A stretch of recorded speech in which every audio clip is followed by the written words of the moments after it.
What is up, everybody, and welcome back to another Madden 17 Ultimate Team Pack opening.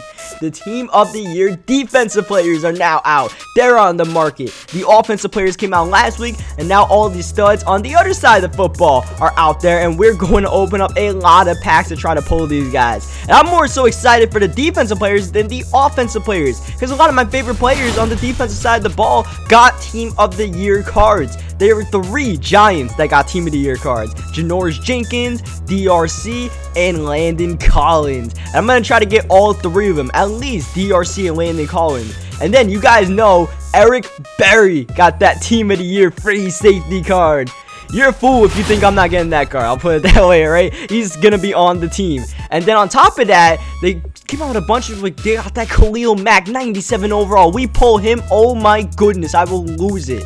They came out with Sean Lee at the right outside linebacker position. One of the best, if not the best, coverage linebackers in the game right now. And then Bobby Wagner, 95 overall with 89 speed. If you get his chemistries maxed out, I think it ends up being 90 speed. Pretty goddamn ridiculous. Over 90 block shedding, good zone coverage, and just a lot of stuff. And then just in general, a lot of Giants players got the Team of the Year card. I'm really excited about that. They could even giving Damon Harrison a Team of the Year defensive tackle card because he was just so good against the run. But I guess, you know, just don't want too many Giants players getting that. But that could have happened as well. But Fletcher Cox and K'Wan Short got it. Fletcher Cox has been due for an upgrade for the longest time, so I'm glad to see that he got a card. And I think everyone that got Team of the Year cards, like, there weren't really like any like why the hell did he get Team of the Year cards. I mean, there were some random ones, like 2 Jaguars got it, Cyprian and Paul Puzzlesny. That was kind of random. They got like second string Team of the Year cards, but it's whatever though. Like, most of these guys, it's like, yeah, Eric Berry had a great season. Yeah, Chris Harris Jr. and Aqib Talib were shut down for the Broncos. They deserve Team of the Year cards.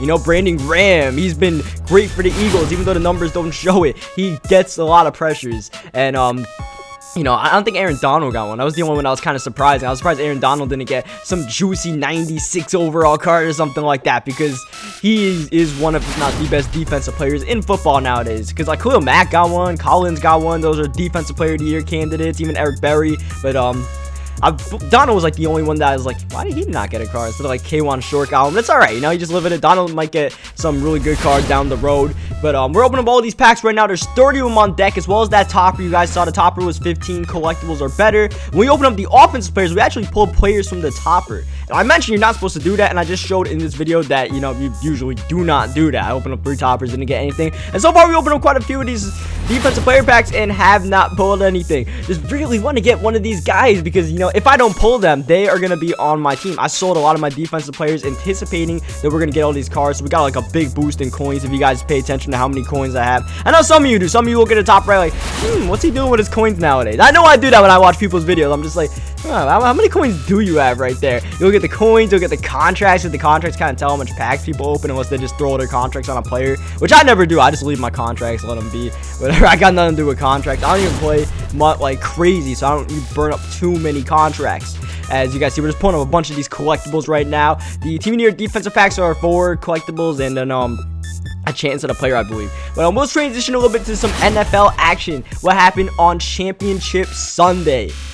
Nighter game, really close. Falcons came out the gate, guns blazing, got a quick touchdown to Sanu, and they just never really let off their foot on the gas pedal, especially against that weak Packers defense. And you know, the Packers defense has been hyped up as not so good defense. Everybody's been saying it, but they were still able to get through the playoffs. They're still able to make their way through. But Matt Ryan exposed that defense, and if they somehow got to the Super Bowl, Tom Brady would probably expose that defense. Unfortunately for the Packers, as good as Aaron Rodgers is playing, they just didn't have a Super Bowl defense to support him, and that's going to end up costing them, and they really got to build on that next year. Obviously, some of it's the injury bug, like Sam Shields got hurt, etc. But Darius Gunter on Julio Jones just cannot happen. That's just a matchup that cannot happen. Week after Dez Bryant exposed him, Julio Jones was going to have a field day, and he did. 9 catches for 180 yards, I believe, 2 touchdowns.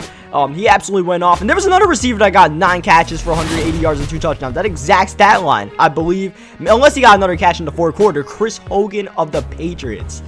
And Hey man, the Patriots they do this stuff. They get little white guys and they throw the ball to them and they get touchdowns. That's just the way it goes. Amendola has been playing too much because Chris Hogan, like throughout the regular season, Hogan's been out snapping him and stuff like that. And he's really shown up in the playoffs. I thought Chris Hogan would have more of an impact in the regular season for the Patriots, especially week 1. I believe he got like the touchdown, the opening drive from Jimmy G in that Cardinals game. And then ever since then, he's a little bit sad. I think he had a big game against his former team, the Bills, but he's really broken out in these playoffs. And with Gronkowski out, that was really necessary because, you know, Julian Edelman and Martellus Bennett were the two guys that had to carry the load offensively, along with, you know, Dion Lewis coming out the backfield or something like that. So now you have Chris Hogan as this, you know, third or fourth option, and that really helps things out. And the Patriots offensive line is definitely improved from last year. That's definitely got to be their biggest improvement from last year, because last year, you guys remember, that offensive line could not block for Brady at all. That's why they lost pretty much. They could not block for Brady. Von Miller was like, I could get there in less than a second, and Von Miller might have gotten there in half a second to Tom Brady as we pull a Kayvon Short. Finally, we got a Team of the Year defensive player out of a bag, man. It took a while. Like, these pack guys, questionable, but this Kayvon Short's actually a pretty nasty card. He has 93 block shed. He has that +2 line pushing chemistry, I believe it's called. That gives him another +1 block shed. And then the Carolina defense thing might give him another +1 block shed. I'm not too sure. By the way, you could really get this guy boosted up a lot. So that Short is pretty cool. I'm not sure we'll keep him, but you know, we pulled him, and that's really cool because he goes for a lot. But yeah, so the Patriots, their offensive line is good. They're blocking well for him now. Shaq Mason, the right tackle Marcus Cannon's playing well.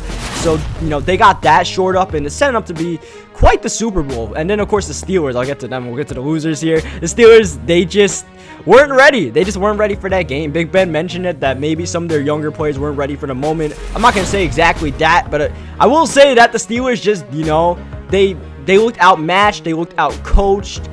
And just the Patriots just looked like the superior team that day. And it wasn't by a far margin. The Patriots just made the plays where they run a flea flicker. Mike Mitchell abandons his zone. That's a touchdown. There's that one play where I believe Golden, his name is, one of those safeties. You know, he left Chris Hogan open, I believe. That was a touchdown. And the Steelers get to the goal line. They get held up. They have to settle for a field goal in a goal-to-go situation. And then on top of it all, Le'Veon Bell, who apparently was dealing with some groin injury for weeks, even though he was killing it every single game. That eventually, you know, bit him in the butt. He fell down, and the Steelers could not really survive. Even though D'Angelo Williams is okay, he's no Le'Veon Bell, especially at his age right now. So that hurt the Steelers a lot. But even with a healthy Le'Veon Bell, not too sure the Steelers would have pulled that game off. Well, it seemed like, you know, that young Steelers defense playing pretty well, but the Patriots just brought a game plan out. The Steelers like to play a little mix of man and zone coverage, and the Patriots just absolutely blew that one out the water, especially Julian Edelman catching some mismatches, and then Chris Hogan, you know, did a lot of damage once they started, you know, honing in on Edelman a little bit. And man, these Team of the Year packs are pretty goddamn dry. We're pulling a lot of collectibles, so at the end of the video, we're gonna do that set as we pull a Russell Wilson right there, which should have been some sort of Team of the Year card. But at the end of this thing, we'll do that set where it's like 40 Team of the Year collectibles and you get a player. I think I did it 4 times, so you guys will see that. That's pretty much my thoughts on the championship Sunday right there. It just seemed like, you know, 2 superior teams. The Falcons